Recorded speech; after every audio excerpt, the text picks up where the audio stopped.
Olá, seus Lambolipers! Sejam bem-vindos mais uma vez ao nosso canal. E desta vez vamos aí com um vídeo aí, né, especial para falar do próximo jogo dos Packers, que será diante do Jacksonville Jaguars, né, em confronto válido pela semana 8, né? A gente sabe que a Flórida é um estado até, de certa forma, temido pelos Packers, né, porque a gente inevitavelmente vai lembrar de algumas derrotas doloridas lá, né? Que diga para New Orleans Saints, Tampa Bay Buccaneers, mas pelo menos na última vez em que o Packers esteve por lá, o Packers saiu com uma vitória, né? Diante do Miami Dolphins, né? De forma até surpreendente em pleno dia de Natal. Mas antes de a gente se aprofundar nesse jogo, né? Destacando alguns pontos importantes, né? De Jaguars e Packers, aproveita, se você não é inscrito no nosso canal, se inscreve, né, aí no canal do Lambolipers, ativa as notificações, né, para saber aí quando a gente entra com as lives semanais aí, seja do Relax, né, a gente aí fazendo um pós-rodada aí dos jogos dos Packers, né, a gente já gravou aí o dessa semana aí, o Relax do pós-jogo aí contra os Texans, né? A gente falou bastante aí da vitória, né? Contra os Texans, lá no Lambeau Field, do jeito que foi, né? Com um field goal da vitória. Então, eu vou até deixar aqui na parte alta do vídeo aqui, que daí você pode acessar o link aí e assistir, ou se você está mais acostumado a ouvir aí o Relax em formato podcast, e em breve ele estará disponível aí em sua plataforma de podcast favorito. E se inscreva, não se esqueça, porque aí a gente pode chegar à meta de 500 inscritos no nosso canal, e isso é muito importante pra gente, além, é claro, do seu curtir aí no nosso vídeo. Vamos falar aí do próximo confronto dos Packers, né? É o confronto aí válido pela semana 8. Os Packers aí estão com uma campanha de 5-2, né? 5 vitórias e 2 derrotas, né? As 2 derrotas apenas aí para o Eagles na abertura da temporada aqui no Brasil, e para o Vikings, né, o rival de divisão aí na volta do Jordan Love após a lesão. Já o Jacksonville Jaguars, né, tá com uma campanha bem ruim, né, tá com uma campanha aí de 2 vitórias apenas e enfim, teve 5 derrotas, né. Uma dessas vitórias foi diante dos Patriots, né, na última semana. A outra vitória foi contra um rival de divisão, contra os Colts. Então, são perspectivas de campanhas muito antagônicas, né? O Packers já vem com Jordan Love ali liderando o time, com a possibilidade de avançar os playoffs, né? Era questão assim do time ter alguns ajustes, né? A gente tá vendo isso a cada semana, seja no ataque, seja na defesa. Contudo, do lado do Jaguars, a gente tem umas coisas muito nebulosas, né? Tanto que isso está se refletindo no desempenho geral do time, ao ponto de ter alguns questionamentos, né? Seja no trabalho da comissão técnica, liderada lá pelo Doug Peterson, seja pela questão do Trevor Lawrence, que, enfim, muitos aí, né, chegam até o ponto de... Eu até cheguei em certos momentos até a falar que ele pode ter boostado, mas aí eu olhando, né, tentando olhar com mais calma esse time do Jaguars, principalmente nas 2 últimas partidas em que a gente teve, né, que foram os 2 jogos em Londres, e aí a gente teve mais tranquilidade para ver o jogo. Assim, não é só o Trevor Lawrence o problema, né, nos Jaguars. Eu acho que o problema é muito maior, né? Eu acho que passa muito por, enfim, várias coisas aí que só você botar a culpa no Trevor Lawrence, eu acho que a gente acaba cometendo um erro. Tanto que eu fiz uma arte aqui, já que eu gosto de falar de QBs, e aí vocês vão entender o porquê que eu acho que as coisas não são bem assim, né? o Trevor Lawrence, de achar que, enfim, ele não presta, ele não é um bom QB, ainda mais depois de uma renovação, né, considerável que ele teve com o Jacksonville Jaguars. E aí, eu fiz uma arte aqui, e aí eu vou meio que explicar o contexto ali do porquê que eu acho que o Trevor Lawrence ainda, você pode dizer que ainda não boostou, sabe? Para vocês que estão vendo aí, eu puxei alguns números dele e fazendo um comparativo com o Jordan Love. É óbvio que o Trevor Lawrence saiu em 2019, né? E aí o Love saiu um ano depois, no draft de 2020 ali, né? E é óbvio que em números ali o Trevor Lawrence ele tem números até melhores, né? Principalmente ali em um número ele tem um pouquinho de uma precisão, né, melhor do que o Love na carreira, tem muito mais jardas passadas, né?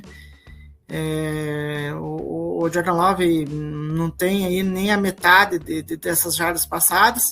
Só que uma coisa que me chamou a atenção, puxando esses números, é o número de touchdowns, né? Porque o Love, ele tá na segunda temporada dele como quarterback dos Packers, titular em tempo integral, e ele já tem 50 touchdowns.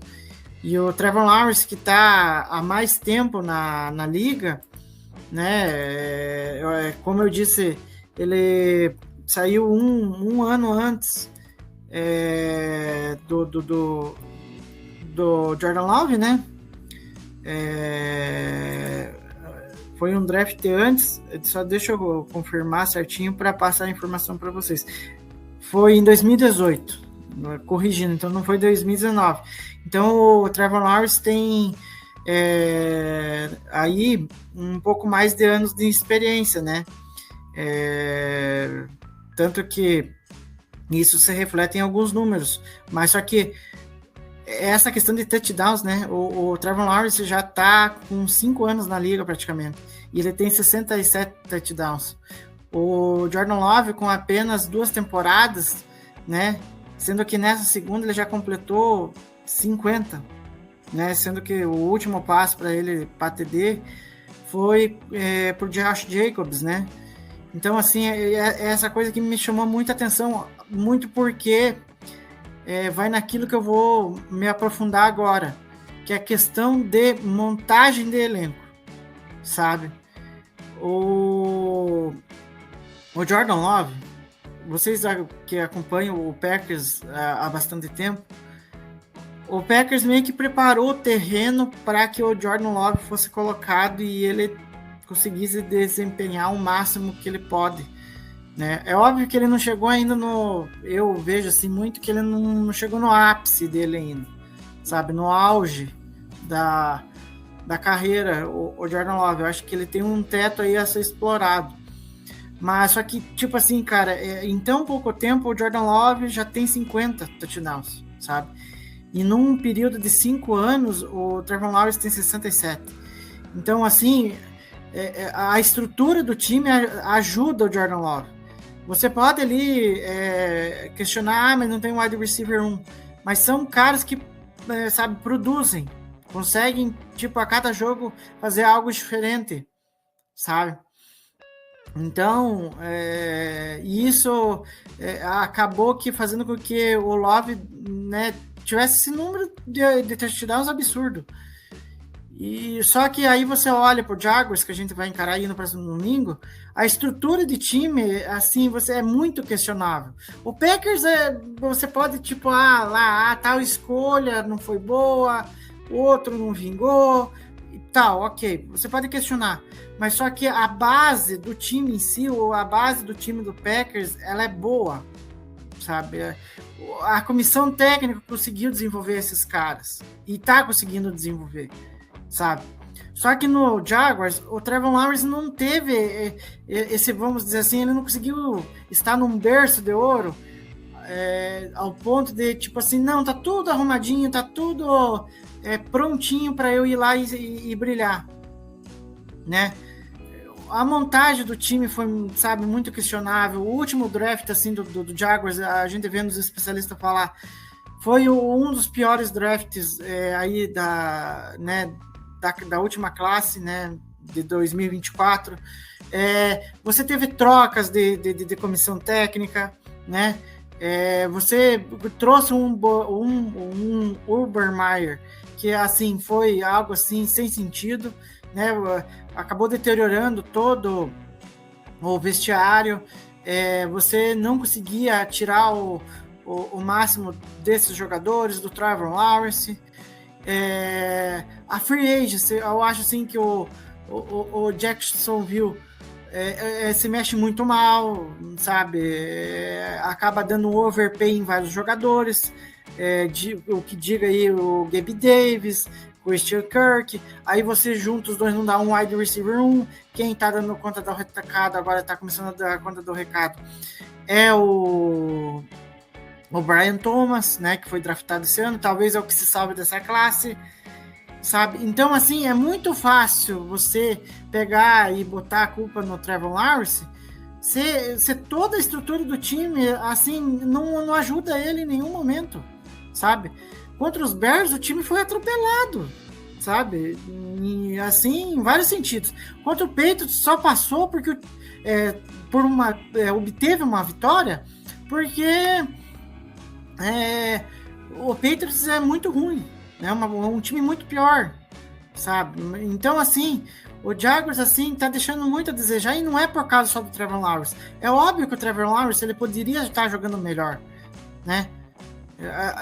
Tanto que eu brinco, assim, eu falo que parece que o Jordan Love fez apenas 2 temporadas, muito mais coisas mais legais do que o Trevor Lawrence em 5 anos, sabe? Mas, assim, não é só ele. Ele, por ser uma escolha geral, né, uma primeira escolha geral, é óbvio que você esperava mais dele.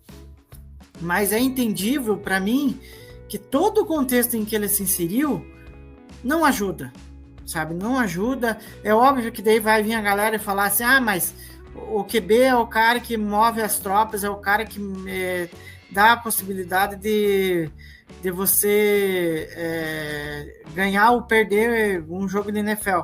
É claro, isso é inegável. Quanto mais você tem um cara que vai saber liderar melhor as tropas, o resultado de você obter vitórias é muito maior. Mas só que olhe todo o processo. É como eu disse um pouquinho para trás. Olhem todo o processo. O Jordan Love passou por um processo muito mais tranquilo. Ele ficou no banco, ele não precisava ter a responsabilidade de jogar a primeira temporada e já ter resultado, porque querendo ou não, eu acho que os QBs calouros, eles precisam de ter resultado, eles precisam ter perspectiva, eles precisam desenvolver, e sob pressão de ter resultados, isso pode ser positivo ou negativo, entende? No caso do Trevor Lawrence, foi um pouco negativo essa transição do college para a NFL, porque ele teve que encarar várias adversidades e está encarando até hoje. Então, assim, vai saber se ele tivesse a mesma oportunidade que o Jordan Love teve de ter uma organização de time, quem sabe o Trevor Lawrence, sabe, seria outro jogador, entendeu? A gente tem que entender todo o contexto. Não basta só botar a culpa no jogador. Eu sei que um jogador tem responsabilidade de que ele tem que melhorar, né? Mas eu acho assim que também a gente tem que analisar os contextos para poder dizer uma opinião mais embasada e falar assim, não é apenas ele. E no caso do Trevor Lawrence, não é apenas ele. E aí, pegando, né, os números dessa temporada, né, aí o Jordan Love já está com 15 TDs, né, ele está aí só 3 TDs atrás aí do Baker Mayfield, e aí o Jordan Love aí tá com uma sequência, né, de 2 jogos aí, os 2 últimos jogos com 4 touchdowns contra o Cardinals, 3 contra o Texans, e aí o Trevor Lawrence está com 9 touchdowns, E aí o Jordan Love está com 8 interceptações, está ao lado de Patrick Mahomes, olha que ironia. E aí o Trevor Lawrence aí está protegendo um pouco melhor a bola, tem mais jardas passadas, mas aí é pelo fator também de que ele jogou praticamente a temporada toda até aqui, né? O Jordan Love teve 2 jogos aí em que ele perdeu, né? Então, possivelmente, pelo que o Jordan Love vem produzindo aí desde que voltou, provavelmente o Jordan Love acho que já estaria aí na marca aí, acho que de talvez de 1.800 jardas passadas.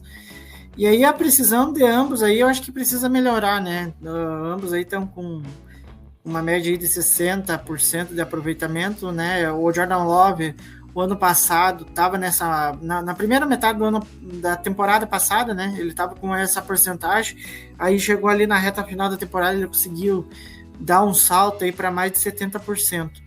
Enfim, eu queria só dar um pouco da minha opinião sobre QBs, porque eu gosto muito de falar de QBs. Eu acho assim que o Jordan Love tá engrenando a semana a semana, porém o Trevor Lawrence, eu acho assim que ele poderia estar jogando melhor, ele poderia ter um pouco mais de ajuda do time ao seu redor, porque, enfim, teve muitos problemas ali com drops, principalmente no jogo contra o Bears. Uma comissão técnica que ajudasse mais ele, como o Jordan Love recebe do Matt LaFleur, entende? O Doug Peterson não ajuda o Trevor Lawrence da melhor maneira possível, na minha visão. Basta dizer que ele mantém o opa, deu um trava-língua aqui. O Press Taylor como coordenador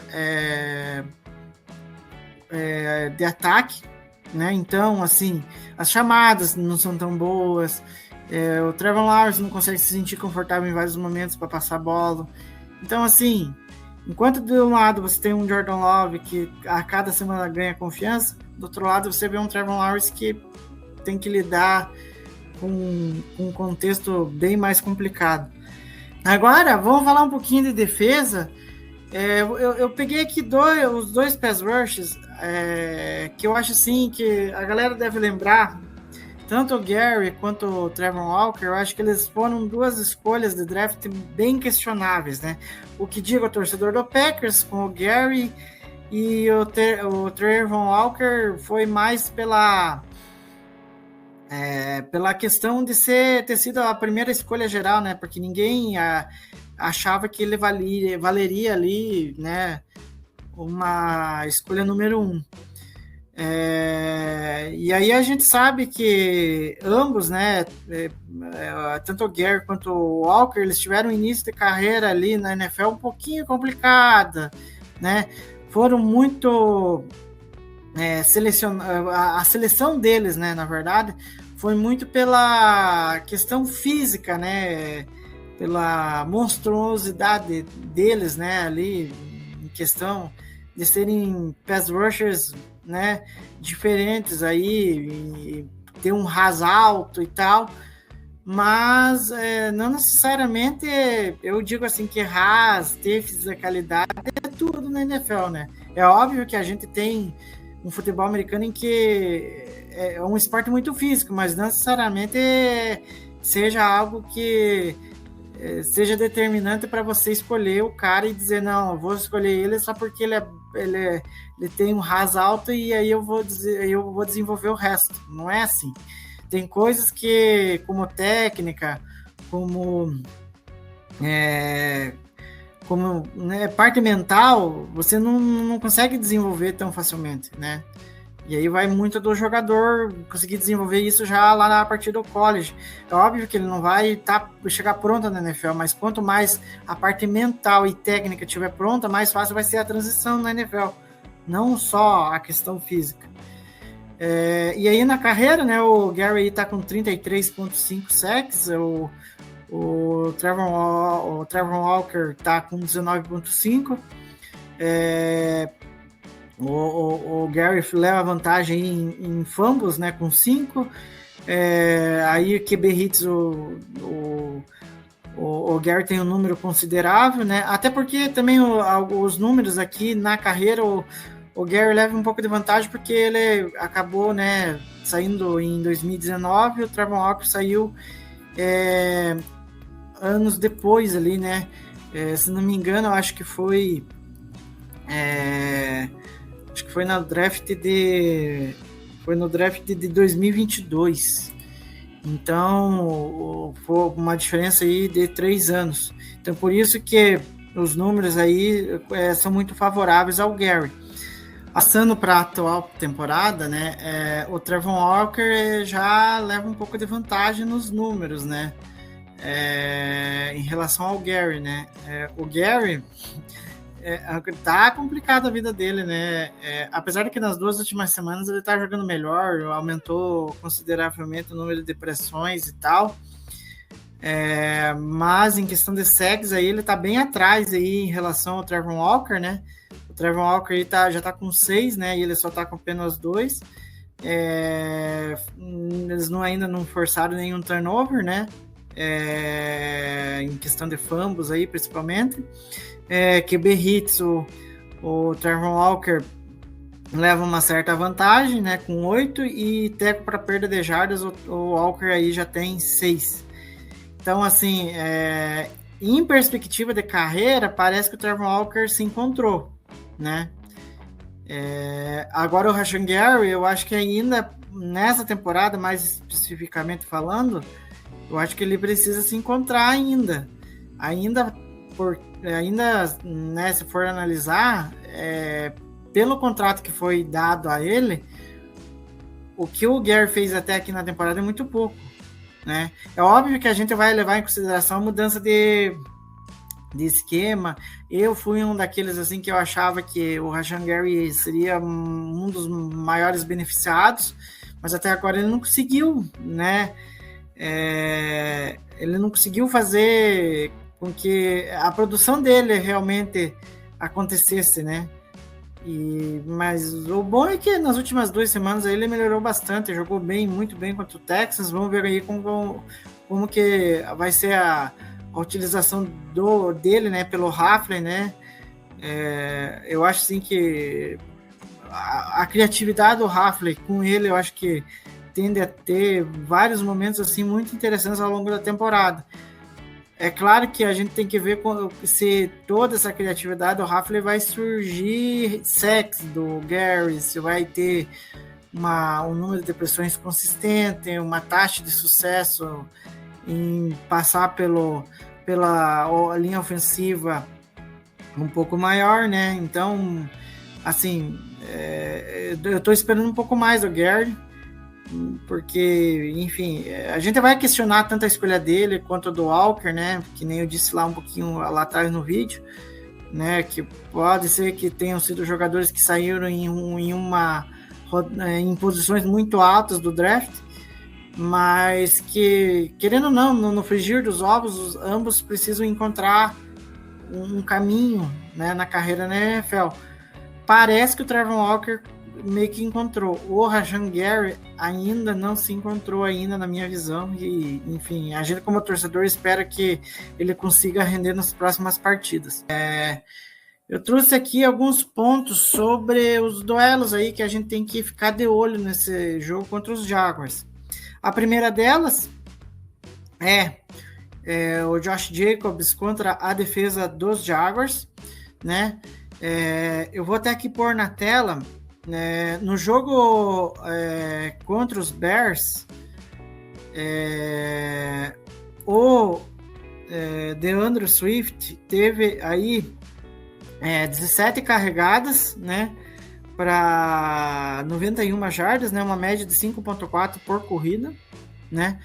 O Josh Jacobs, se não me engano, ele tá aí com uma média, só deixa eu confirmar aqui com vocês, mas ele tá com uma média aí passando de 4, quase 5 jardas por tentativa, né? E isso é uma média muito boa. Na verdade, é 4.5, agora que eu confirmei aqui. Então, são 4.5 de tentativa por corrida. Então, se for levar em consideração essa partida do Bears, que o Jaguars teve, o Jacobs pode ter essa média um pouco aumentada, né? Fora que o Caleb Williams nesse jogo correu muito também, né? Teve aí 56 jardas. Pode ser que, dependendo aí, o LaFleur pode até utilizar o Love em alguns momentos para correr, né? Vamos ver. O que eu não acho que vai ser feito com tanta frequência, né? A não ser que, enfim, aconteça algo ali que o Love se sinta à vontade de fazer na hora ali e resolva correr. Então eu acho que é um fator ali que o Packers pode explorar bastante, sabe? Que é o jogo terrestre. Porque contra os Patriots, aí, enfim, aí o jogo o jogo terrestre dos Patriots foi um desastre, né? Só foram 18 jardas do Ramondre Stevenson. Então o jogo terrestre do Packers é muito mais forte. Então, se for levar o parâmetro das últimas duas partidas, provavelmente o melhor parâmetro seja contra o Bears, né? E aí, né, outro duelo assim que eu quero ver é o Zach Tom com o Rashid Walker contra travou a língua de novo. O Trevon Walker e o Hines Allen, né, o antigo Josh Allen. Por quê? Porque na partida passada contra os Texans a gente viu muito Zach Tom e Rashid Walker sendo muito pressionados, né? E isso acabou afetando todo o jogo do ataque dos Packers, né? Em que o Love se sentiu muito pressionado várias vezes e acabou cometendo alguns erros. Tanto que o Rashid Walker ele teve 3 pressões cedidas e o Zach Tom teve 2. É óbvio que o Hines Allen e o Trevon Walker são caras totalmente diferentes do Daniel Hunter e do Will Anderson, né? Até porque eu acho que os números da dupla do Texas são melhores em relação à dupla do Jaguars. Mas se tem uma coisa que está me incomodando nas últimas semanas na linha ofensiva dos Packers é que ela não está protegendo da melhor forma o Jordan Love em situações de passe. Há muitos altos e baixos, há muitas jogadas boas, mas também há muitas jogadas ruins, sabe? Então, eu quero ver como que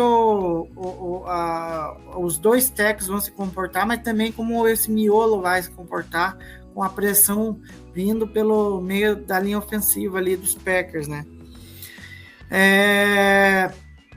Outro ponto que eu quero ver bastante. Pressão da linha defensiva dos Packers contra o Trevor Lawrence. A gente viu que contra o C.J. Stroud, o Packers pressionou muito. Tanto que o C.J. Stroud, em vários momentos, teve que rifar a bola, né? Então, assim, vamos ver como que vai ser essa postura com o Trevor Lawrence. Eu acho que vai ter que pressionar também, vai ter que pressionar muito.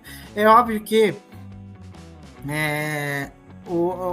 tanto o Texans quanto o Jaguars tem corpo de recebedores parecidos, apesar de que o Texans tem o Stephon Diggs, e aí, mas também não tá aquela coisa. Aí eles tinham o Nico Collins, que eu acho que é melhor que qualquer recebedor do Jaguars hoje em dia, mas eles têm o Brian Thomas, tem o Evan Ingram, que são talvez as duas válvulas de escape do Trevor Lawrence.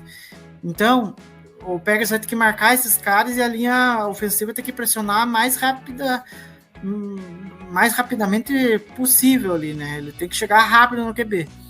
Então, eu quero ver como que o Rashan Gary vai ser utilizado, você vai ter aquela criatividade de mover ele pela linha defensiva. O Lucas Van Ness jogou muito bem na partida contra o Texans, o Enigbari também. Destaque até curioso o Preston Smith, né? Teve menos snaps do que o Kingsley Enigbari. Então, assim, vamos ver como que esse trio aí de Ed Rushers, o próprio Preston, como que vai se comportar pressionando o Trevor Lawrence. E aí, né, passando ainda, falando um pouquinho da defesa, eu quero ver aí como que o Packers vai defender a corrida dos Jaguars, né? O Tank Bigsby na partida contra o Patriots, né? Contra o Patriots, eu vou até pôr aqui na tela para vocês, que acho que fica melhor para a gente falar. Contra os Patriots, o Bigsby teve 118 jardas em 26 tentativas de corrida. E aí, contra os Bears, né? Aqui eu coloquei contra os Bears, né? Contra os Bears aqui, né, a produção do jogo terrestre do Jaguars aí já não foi tanta, né? Foram aí 28 jardas aí por D'Ernest Johnson e apenas 24 por Tank Bigsby. Só que tem aquilo. O Joe Mixon, na partida contra os Packers, ele passou de 100 jardas, né? Então, o Bigsby já vem numa partida de mais de 100 jardas contra os Patriots. E assim, vamos até conferir aqui. O Joe Mixon, ele teve 115 jardas. Opa, tá no outro jogo aqui. Ele teve 115 jardas em 5 tentativas de corrida. Então, vamos ver como que o Packers vai lidar. Eu sei que a defesa do Packers está tentando escolher certas opções ao longo dos jogos, né? A gente vê o ataque adversário muito forte no jogo terrestre. Vamos tentar parar o jogo terrestre. Foi assim contra o Eagles, tentou contra o Eagles, mas não deu muito certo, né? Porque aí, enfim, o Saquon Barkley deitou e rolou. Aí foi contra o Colts, né? Em que tentou parar bastante a corrida ali, mas o Jonathan Taylor teve bastante corrida no segundo tempo, então, enfim, mas aí foi muito bem contra o passe. Contra o Titans, aí a defesa, né, já conseguiu mesclar um pouco a cobertura de passe e corrida. E aí já no jogo contra o Vikings já não deu certo nenhuma coisa nem outra. Contra o Cardinals, aí muita pressão em cima do Kyler Murray, deu um plano de jogo em que a defesa parou muitas tentativas de corrida do Kyler Murray. Enfim, vamos ver aí como que a defesa dos Packers vai se comportar diante do Tank Bigsby, que, enfim, teve uma partida de mais de 100 jardas, como o Joe Mixon teve contra os Packers aí no último domingo. E para fechar meu último matchup, para mim, eu coloquei a secundária dos Packers contra os wide receivers dos Jaguars, mas eu acho que vale o inverso também. A secundária dos Jaguars contra os wide receivers dos Packers também. Eu acho que essa secundária, o duelo de secundárias contra os wide receivers vai ser bastante interessante, até porque, como eu disse, o corpo de recebedores do Packers é muito mais talentoso do que o corpo de recebedores do Jaguars, né? Então vai ser um confronto interessante de se ver, né? Até porque eu acho que a secundária dos Packers ela é mais talentosa do que a do Jaguars, sabe? Então esses confrontos aí no jogo de passe vai ser interessante. Eu acho que no cômpito geral a secundária dos Packers leva vantagem em relação ao jogo de passe do Jaguars ali, leva muita vantagem nos recebedores. Talvez o recebedor que possa destacar mais seja o Brian Thomas e o Evan Ingram, porque o Packers tem aquela dificuldade de marcar tight end. Então pode ser que o Evan Ingram tem até bastante alvos e uma produção considerável, né? Até porque o Packers aí sofreu com o Trey McBride, né, do Cardinals. Então, tudo bem que o Jordan Schultz não foi um cara que atrapalhou muito ali a defesa dos Packers, né, no jogo contra o Texas, mas o Evan Ingram acho que tem um poder um pouco maior de fazer um estrago aí na secundária dos Packers, aí, fazendo recepções para jardas, além do Brian Thomas, que, enfim, eu acho que é um baita alvo para a red zone aí. Dito isso, né, queria primeiramente agradecer quem esteve até aqui ao final do nosso vídeo. Reforço mais uma vez, se inscreva no nosso canal, faltam 7 inscritos para a gente atingir a marca de 500 inscritos. Ative o sininho, né, para saber quando a gente entra com conteúdo no ar. A gente tem cortes aí das lives aí, né, dos melhores momentos aí das lives, né. Essa semana, excepcionalmente, não vamos ter a live aí de gravação aí do Antevisão, né? Infelizmente, tentei procurar um torcedor dos Jaguars, mas parece que, enfim, foi difícil de achar alguém. E aí, a gente se vê na próxima segunda-feira, né? Para falar aí desse pós-jogo, do pós-jogo do Packers contra os Jaguars, né? Acompanhe a gente nas redes sociais, né? @LamboLeapers Brasil, seja no X, né? No antigo Twitter, seja no Threads, seja no Instagram, seja no Blue Sky. A gente sempre está direcionando informações dos Packers lá nessas redes sociais, e aí fica a gosto de você que quiser ficar informado dos Packers, seja por qual rede social que você mais gosta aí, ok? Eu não trouxe aqui o relatório de lesionados, não falei alguma coisa de perspectiva de treino, porque o Packers, esse vídeo eu gravei aqui na terça-feira, e aí o Packers já só vai treinar a partir de quarta-feira, né, quarta, quinta e sexta. Então acompanhe as redes sociais lá que eu vou estar trazendo mais informações desses treinos, relatório de lesionados, lá nas redes sociais do Lambo Leapers Brasil, ok? Eu deixo o meu sincero gol, Pack Go, e nos vemos numa próxima.